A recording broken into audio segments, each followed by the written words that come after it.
ഈ വാർത്ത നിങ്ങൾക്കായി സമർപ്പിക്കുന്നത് ഇത് ഉപയോഗിച്ചാൽ മതി. ഹരിതാറ്റോ ദഹനത്തിനും ആരോഗ്യത്തിനും ബെസ്റ്റാ. ശക്തമായ കാറ്റിൽ പുതുക്കാട് മേഖലയിൽ വ്യാപക നാശനഷ്ടം. പാഴായി വട്ടേക്കാട്ടുപറമ്പിൽ രാജന്റെ വീടിന് മുകളിലേക്ക് തെങ്ങ് കടപുഴകി വീണു. ഞായറാഴ്ച വൈകിട്ടോടെയായിരുന്നു സംഭവം. കുട്ടികളടക്കം 10 പേർ വീടിനുള്ളിലുണ്ടായിരുന്നു.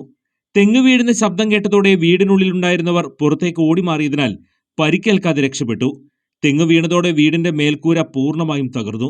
അളവപ്പനേർ പഞ്ചായത്ത് പുളിഞ്ചോടിൽ മരം റോഡിലേക്കും വൈദ്യുതി കമ്പികൾക്ക് മുകളിലേക്കും മറിഞ്ഞു വീണു.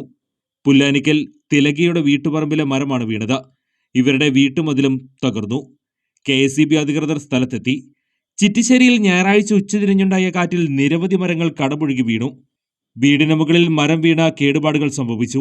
വൈദ്യുതി കമ്പികളിൽ മരം വീണ മേഖലയിൽ വൈദ്യുതി ബന്ധം താറുമാറായി.